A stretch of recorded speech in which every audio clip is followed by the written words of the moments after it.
यहाँ पर हम देखते हैं fuel oil system of WDM 3D। तो WDM तरीके से पड़ता है, क्या उसका उद्देश्य है। तो फ्यूल ऑयल सिस्टम का उद्देश्य है फ्यूल टैंक से फ्यूल को खींचना। फ्यूल टैंक से फ्यूल को खींच करके फिर उसको साफ करके पर्याप्त दबाव एवं मात्रा में उचित समय में हम इस फ्यूल को सिलेंडर में छिड़कते हैं। तो ये इसका उद्देश्य है कि हम फ्यूल टैंक से फ्यूल को खींचते हैं, फिर खींचने के बाद इसको छानते हैं, साफ़ करते हैं, पर्याप्त दबाव और मात्रा में उचित समय पर सिलेंडर में हम छिड़कते हैं। तो फ्यूल ऑयल भरने के लिए दोनों ट्रकों के बीच में यहाँ पर दोनों ट्रक हैं हमारे, दोनों ट्रक उनके जो हमारे ट्रैक हैं, बोगी हैं, दोनों बोगी, उनके बीच में फ्यूल टैंक लटका हुआ है ये। और इसकी जो क्षमता है वो है 6000 लीटर इसकी क्षमता है।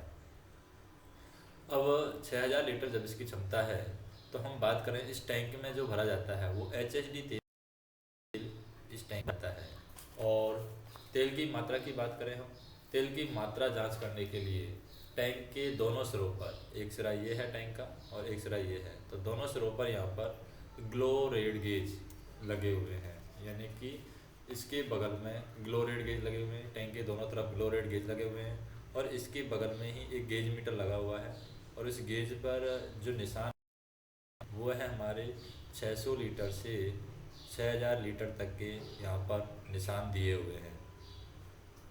फिर बात करें engine right side compressor room की बात करें कि engine right side compressor room में ये फ्यूल पंप मोटर लगी हुई है। कहाँ पर लगी हुई है? Engine right side compressor room में ये फ्यूल पंप मोटर लगी हुई है। और मोटर के एक सिरे पर हम बात करें, इस फ्यूल पंप मोटर के एक सिरे पर यहाँ पर लगा हुआ है फ्यूल पंप, और आवश्यक सर्किट ब्रेकर और स्विच को ऑन करने पर ये फ्यूल पंप मोटर हमारी कार्य करती है। और फ्यूल पंप कार्य करने पर, जैसे हमारा फ्यूल पंप कार्य करेगा तो फ्यूल पंप कार्य करने पर ये हमारा सेक्शन पाइप है, सक्शन पाइप के द्वारा टैंक से तेल यहाँ पर खींचा जाता है। जैसे ही फ्यूल पंप काम करेगा तो सेक्शन पाइप के द्वारा तेल को खींचा जाएगा, प्राइमरी फिल्टर में ये तेल फिल्टर होगा। और फिर सेक्शन पाइप पर ये जो प्राइमरी फिल्टर लगा हुआ है हमारा, यह डिलीवरी पाइप पर हमारा, अगर बात करें फ्यूल पंप मोटर के बाद में ये डिलीवरी पाइप है, इस डिलीवरी पाइप पर क्या लगा हुआ है? इस डिलीवरी पाइप पर फ्यूल ऑयल रिलीफ वाल्व लगा हुआ है जिसकी सेटिंग है 5.2 kg पर सेंटीमीटर स्क्वायर। इस पर ये इसकी सेटिंग सेट की गई है। इससे अधिक प्रेशर का तेल, अगर 5.2 kg पर सेंटीमीटर स्क्वायर से ज़्यादा प्रेशर का अगर तेल है तो वह तेल रिटर्न पाइप के द्वारा, ये जो फ्यूल रिटर्न पाइप है, ये रिटर्न पाइप के द्वारा वापस से किसमें चला जाता है? रिटर्न पाइप के द्वारा ये वापस से टैंक में चला जाता है। और यह बल्ब फ्यूल पंप को ओवरलोड से बचाता है। तो ये जो रिलीफ बल्ब किसके लिए लगाया गया है? ये फ्यूल पंप मोटर है, इसको ओवरलोड से प्रोटेक्शन के लिए बचाया गया है, यानी कि फ्यूल पंप ओवरलोड ना हो। तो यह बल्ब है फ्यूल पंप को ओवरलोड होने से बचाता है। फिर हम बात करें डिलीवरी पाइप पर यहाँ पर लगा हुआ है ये सेकेंडरी फिल्टर है। सेकेंडरी फिल्टर, प्राइमरी एवं सेकेंडरी फिल्टर दोनों engine right side free and पर लगे हुए हैं। तो ये हम देख सकते हैं, ये इंजन है हमारा, तो प्राइमरी और सेकेंडरी फिल्टर दोनों हैं हमारे engine right side free and पर लगे हुए हैं। और यानी engine right side free and के पास में ही लगे हुए हैं हमारे प्राइमरी फिल्टर और सेकेंडरी फिल्टर, दोनों के दोनों हैं हमारे engine right side free and के पास में ही लगे हुए हैं। सेकेंडरी फिल्टर में जैसे ही तेल हमारा छन जाता है तो सेकेंडरी फिल्टर में तेल छनने के बाद में राइट साइड फ्यूल गैलरी, ये जो दिखाई गई हमारी राइट साइड फ्यूल गैलरी, इस राइट साइड फ्यूल गैलरी में तेल भर जाता है। और फिर ये हमारा क्रॉस ओवर पाइप है, ये क्रॉस ओवर पाइप के द्वारा ये जो तेल है वो जाता है हमारा लेफ़्ट साइड फ्यूल गैलरी में। अब लेफ़्ट साइड फ्यूल गैलरी में तेल भर जाएगा। अब लेफ़्ट साइड फ्यूल गैलरी के बाद में फ्यूल ऑयल रेगुलेटिंग बल्ब ये लगा हुआ है, ये हमारा है फ्यूल ऑयल रेगुलेटिंग बल्ब। यह कितने पर सेट है? 4.2 kg पर सेंटीमीटर स्क्वायर पर सेट होता है।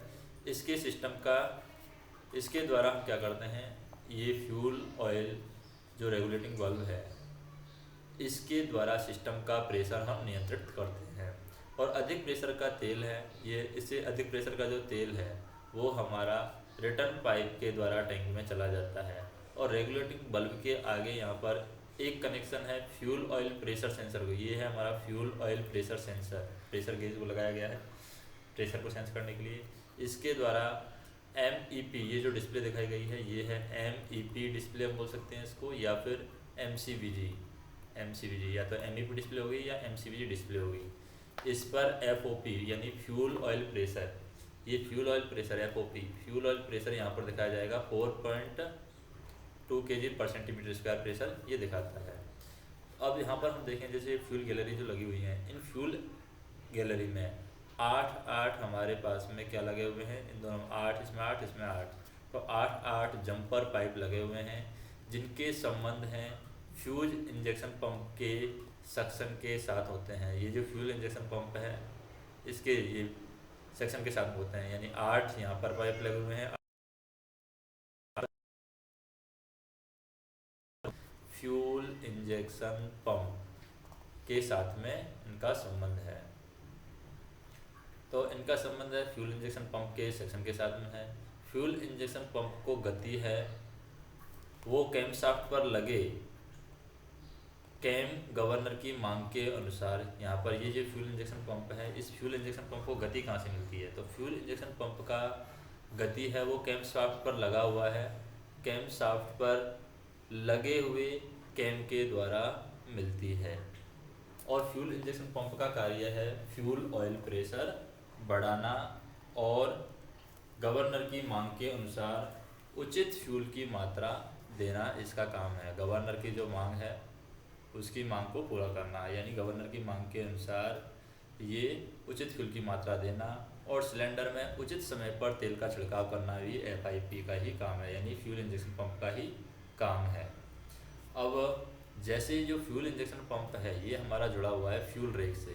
किससे जुड़ा हुआ है, फ्यूल रेक। तो फ्यूल इंजेक्शन पंप हमारा फ्यूल रेक से जुड़ा हुआ होता है और आवश्यकता पड़ने पर संबंधित इंजेक्शन फ्यूल पंप को हम फ्यूल रेक के द्वारा आइसोलेट कर सकते हैं। और अगर हम बात करें कि अगर हमारी आवश्यकता पड़ती है तो संबंधित जो फ्यूल इंजेक्शन पंप है उसको आइसोलेट करने के लिए यहाँ पर एक लॉकिंग डिवाइस लगाई गई है और जिससे फ्यूल रेक कह सकते हैं हम। फ्यूल इंजेक्शन पंप के द्वारा अधिक प्रेशर का तेल हाई प्रेशर लाइन से होते हुआ फ्यूल इंजेक्टर में चला जाता है। अब यहाँ से जो पेप जाए अधिक प्रेशर का तेल है ये कहाँ पर जाएगा, फ्यूल इंजेक्टर में जाएगा। तो हम कह सकते हैं फ्यूल इंजेक्शन पंप के द्वारा अधिक प्रेशर का तेल हाई प्रेशर लाइन से होता हुआ, ये जो प्रेशर लाइन दिखाई गई है यहाँ पर हाई प्रेशर लाइन है, तो हाई प्रेशर लाइन से होता हुआ फ्यूल इंजेक्टर में जाएगा और कंप्रेशन स्टॉक के अंत में फव्वारे के रूप में। अब यहाँ पर एक कंप्रेशन स्टॉक के अंत में ये फव्वारा है, तो कंप्रेशन स्टॉक यहाँ पर होगा, कंप्रेशन स्टॉक के अंत में फव्वारे के रूप में ये सिलेंडर में छिड़का जाता है और तेल जल करके पावर स्टॉक प्राप्ति होती है। तो तेल यहाँ पर जलेगा तो तेल जल करके क्या की प्राप्ति होती है, पावर स्ट्रोक। तो तेल जल करके पावर स्ट्रोक की प्राप्ति होती है। इस तरीके से ये फ्यूल ऑयल सिस्टम हमारा काम करता है। हम मान लीजिए हमारा फ्यूल ऑयल सिस्टम काम नहीं कर रहा है तो हमें क्या करना चाहिए। अगर फ्यूल ऑयल सिस्टम काम नहीं कर रहा है तो उसका निवारण हमें कैसे करना है, क्या क्या चीज़ें हमें चेक करनी चाहिए, वो हम देखते हैं।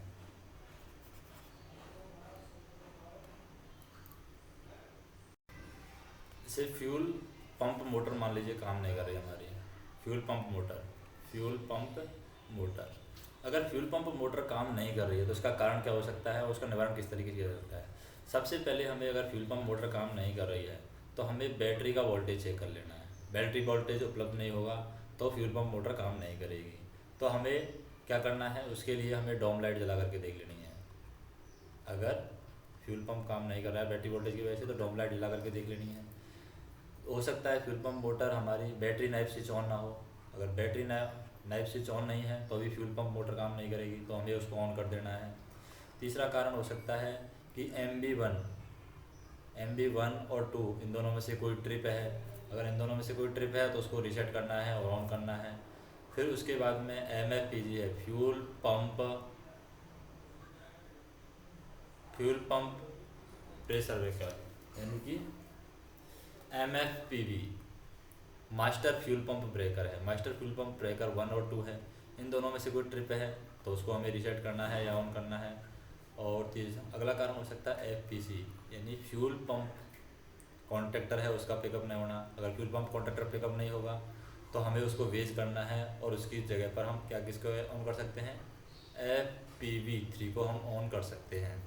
फिर हो सकता है FPV, जो FP फ्यूल पंप ब्रेकर है, FPV ऑफ हो गया है या ट्रिप है, तो हमें उसको रीसेट करना है, ऑन करना है, या FPV3 को हम ऑन कर सकते हैं। फ्यूल पंप मोटर के वायर भी यहाँ पर कनेक्शन भी ढीले हो सकते हैं। अगर वायर या कनेक्शन ढीला है तो उसे ढंग से लगा करके हम कंप्लीट कर सकते हैं। तो इन सब की जांच के बाद में भी अगर फ्यूल पंप मोटर कार्य नहीं करती है तो पावर कंट्रोलर को हमें सूचित कर देना है। यदि FPM इन्वर्टर का स्विच है, FPM इन्वर्टर का स्विच अगर कन्वर्टर रूम में लगा हुआ है FPM, तो FPM इन्वर्टर का स्विच अगर कंप्रेसर रूम में लगा हुआ है तो उसकी पोजीशन बदल करके भी हम प्रयास कर सकते हैं। अब अगला हम देख सकते हैं कि फ्यूल ऑयल प्रेशर ही नहीं बन रहा है। फ्यूल पंप मोटर तो काम कर रही है लेकिन फ्यूल ऑयल प्रेशर नहीं बन रहा है, तो हमें क्या करना चाहिए। फ्यूल ऑयल प्रेशर, अगर फ्यूल ऑयल प्रेशर नहीं बन रहा है तो इसका पहला कारण तो हो सकता है कि फ्यूल टैंक में तेल का पर्याप्त स्तर ना होना। हो सकता है कि फ्यूल ही पर्याप्त ना हो। अगर फ्यूल ही पर्याप्त मात्रा में नहीं होगा तो प्रेशर नहीं बनेगा। तो हमें क्या करनी है, तेल को भरवाने की व्यवस्था करनी है, यानी तेल भरवाना चाहिए अगर पर्याप्त फ्यूल नहीं है तो। दूसरा कारण हो सकता है कि फ्यूल पंप मोटर काम नहीं कर रही हो। फ्यूल पंप मोटर काम नहीं कर रही है तो हमें उसके सभी कारणों की जांच करनी है, क्यों काम नहीं कर रही है। तीसरा हो सकता है कि रेगुलेटिंग या फिर रिलीफ वाल्व, ये जो दो बल्ब दे गए हैं ये अटक जाना, यानी रेगुलेटिंग या रिलीफ वाल्व अटक जाता है तो हल्के से उनको टैप करके उनको सही कर सकते हैं। सिस्टम में कहीं लीकेज हो सकता है, अगर कहीं पर लीकेज है तो उस लीकेज को हमें सही करना है, लीकेज बंद करने का प्रयास करना है। सिस्टम में कहीं एयर लॉक है तो हमें क्या करना है, सिस्टम में कहीं एयर लॉक है तो उस एयर लॉक को निकालना है। हो सकता है प्राइमरी फ़िल्टर हमारा क्या हो गया हो, चॉक हो गया हो। अगर प्राइमरी फ़िल्टर चॉक हो गया है तो फ़िल्टर एलिमेंट निकाल करके हमें फ़िल्टर बाईपास कर सकते हैं। अगर प्राइमरी फ़िल्टर चॉकअप हो गया है तो हम फ़िल्टर एलिमेंट को निकाल करके फ़िल्टर को बाईपास कर सकते हैं। हो सकता है फ्यूल पंप कार्य नहीं कर रहा है, तो फ्यूल पंप कार्य नहीं कर रहा है तो हम क्या करेंगे, फ्यूल पंप में एक लव जॉय कपलिंग होती है उसको हमें चेक कर लेना है। लव जॉय कपलिंग उसको चेक कर लेना है, उससे हम सही करके इसको सही कर सकते हैं। और यदि हमारी हॉलिंग पावर प्रभावित नहीं होती है तो, या गेज हमारे ख़राब हैं, वैसे हमारी हॉलिंग पावर प्रभावित नहीं हो रही है और गेज हमारे ख़राब हैं, तो हम पावर कंट्रोलर को सूचित करके गाड़ी का कार्य कर सकते हैं। अगला पॉइंट है हमारे पास में कि फ्यूल ऑयल की बचत के क्या क्या उपाय हो सकते हैं, किस किस तरीके से हम फ्यूल ऑयल को बचा सकते हैं। तो इसके काफ़ी तरीके हैं। पहला तरीका क्या है फ्यूल ऑयल को बचाने का, तो फ्यूल ऑयल को बचाने का पहला तरीका है फ्यूल ऑयल का टेकन ओवर और हैंडेड ओवर।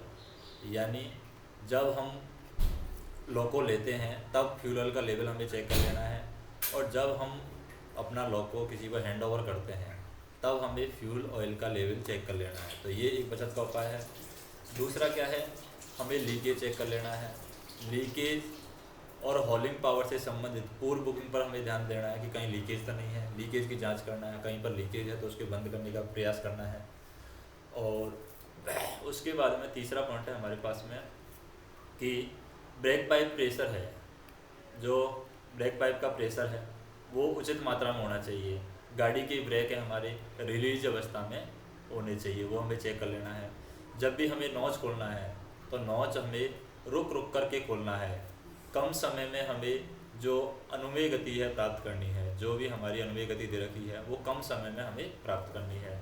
सेक्शन के जो भी हमारे परमानेंट स्थायी और नॉन परमानेंट अस्थायी जो भी यहाँ पर सतर्कता आदेश है, कॉशन ऑर्डर है, तो उनके बारे में हमें पता होना चाहिए। हमेशा हमें ऊंचे नॉच पर यानी हाई नॉच पर काम करने की, हाई नॉच पर हमें काम करना है। अगर चिमनी से गहरा काला धुआं आता है चिमनी से, तो हमें उसकी जांच करनी है कि गहरा काला धुआं क्यों आ रहा है। लोड और रोड की हमें सही जानकारी होनी चाहिए, कितना हमारे पास में लोड है, कैसा हमारा रोड है, गार्ड सेक्शन है या फिर सिंपल है, वो हमें पता होना चाहिए। डायनेमिक ब्रेक का अधिक उपयोग करना है हमें। अगर हमें फ्यूल की बचत करनी है तो डायनेमिक ब्रेक का हमें ज़्यादा से ज़्यादा इस्तेमाल करना है। और डाउन ग्रेडियंट का लाभ लेकर के हमें अधिक से अधिक क्या करनी है, कॉस्टिंग करनी है। डाउन ग्रेडियंट का लाभ लेकर के ज़्यादा से ज़्यादा कॉस्टिंग करनी है। इंजन शटडाउन मेमो अगर हमें मिल जाता है तो हमें इंजन को बंद कर देना है, इंजन को ऑफ कर देना है। तो इंजन शटडाउन मेमो मिलने पर इंजन को ऑफ कर देना है। मल्टीपल यूनिट पर कार्य करते समय अगर हमारे पास में लाइट लोड है, यानी लोड कम है, लाइट लोड होगा तो ट्रेलिंग लॉको को हम आइडियल पर रख करके काम कर सकते हैं, तो उससे भी फ्यूल की बचत होगी। और फ्यूल ऑयल बचत से संबंधित जो भी मॉडिफिकेशन आते हैं, उनकी हमारे पास में पर्याप्त जानकारी होनी चाहिए और उन जानकारियों का हमें इस्तेमाल करना चाहिए।